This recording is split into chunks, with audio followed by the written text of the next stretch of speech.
Perseus adalah seorang pahlawan yang sangat legendaris dalam mitologi Yunani. Ia adalah manusia setengah dewa yang memiliki asal-usul dan kisah yang sangat menarik. Semenarik apakah kehidupan Perseus? Begini kisahnya. Acrisius adalah seorang raja dari kerajaan Argos. Ia memiliki seorang putri yang cantik bernama Danae. Suatu hari, Acrisius mendapat sebuah ramalan yang mengatakan kematiannya akan disebabkan oleh putra dari putrinya Danae.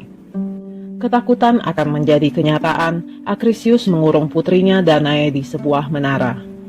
Ia bermaksud untuk mengucilkan Danae dari kehidupan sosial sehingga tidak mungkin bagi Danae untuk menikah, apalagi memiliki seorang putra. Tanpa sepengetahuan Acrisius, Dewa Zeus datang mengunjungi Danae di menara itu dalam wujud pancuran emas. Dari hubungan itu, lahirlah seorang putra yang diberi nama Perseus. Selama 4 tahun terkurung dalam menara, Acrisius tidak pernah mengunjungi Danae. Sampai suatu hari, ia mendengar tangis seorang bayi dari dalam menara dan akhirnya mengetahui hubungan Danae dan Zeus. Acrisius marah sekali. Ia merasa kecolongan.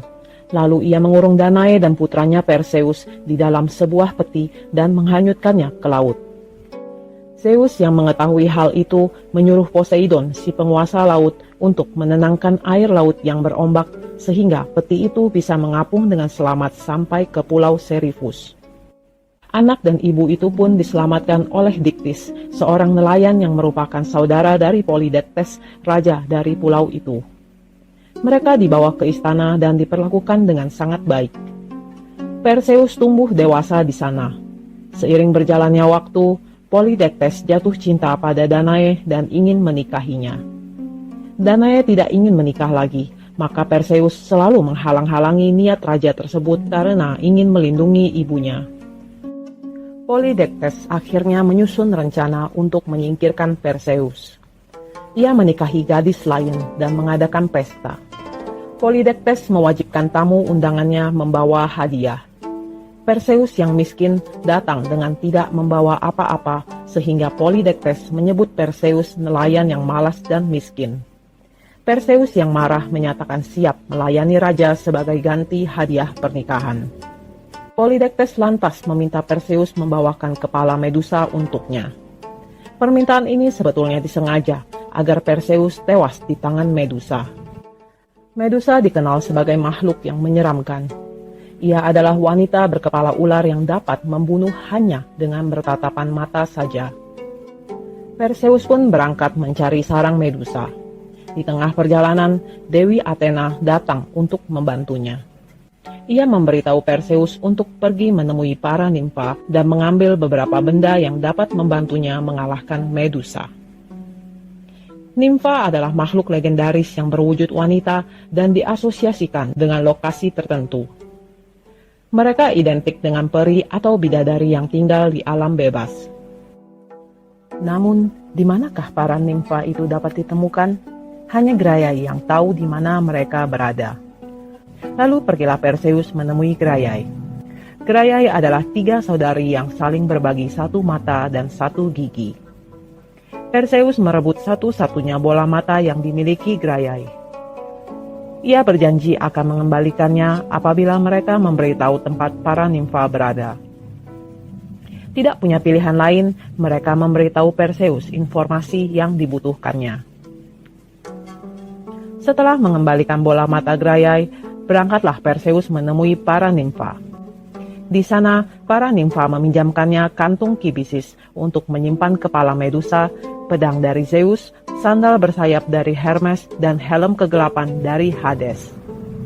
Athena juga meminjamkannya perisai cermin.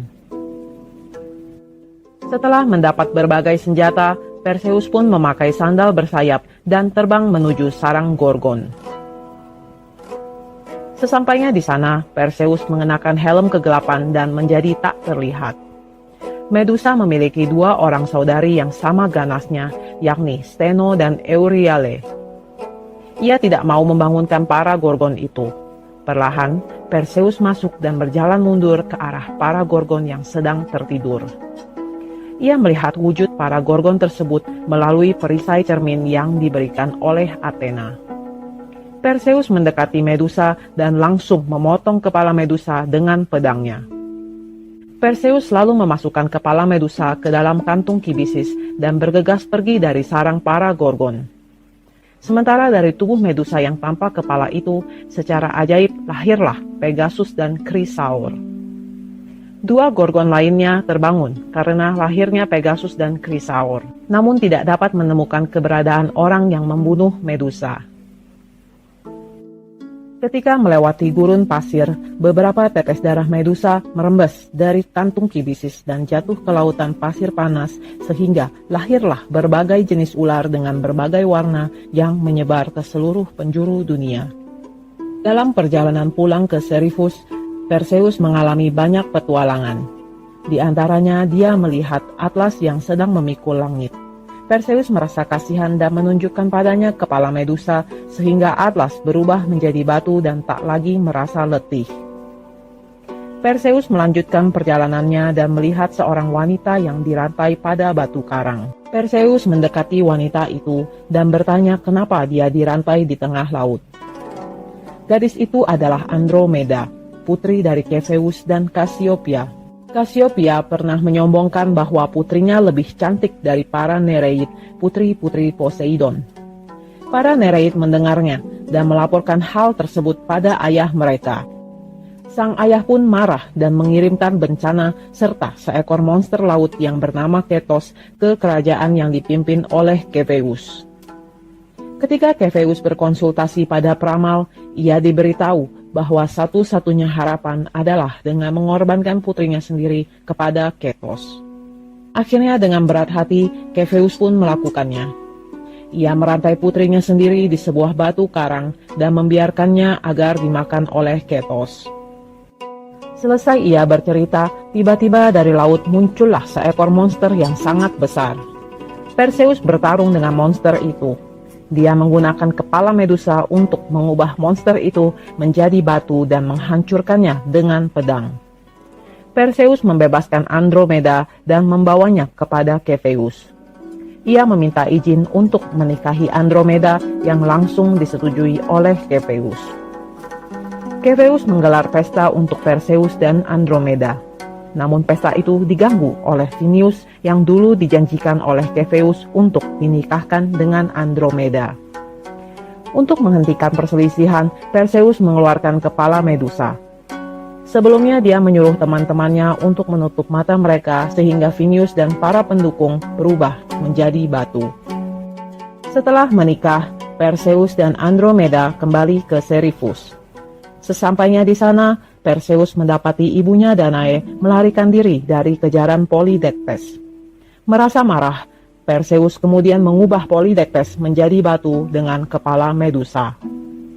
Setelah kematian Polydectes, Dictys, sang nelayan yang dulu menyelamatkan Danae dan Perseus, diangkat menjadi raja. Perseus menyerahkan kepala Medusa kepada Athena.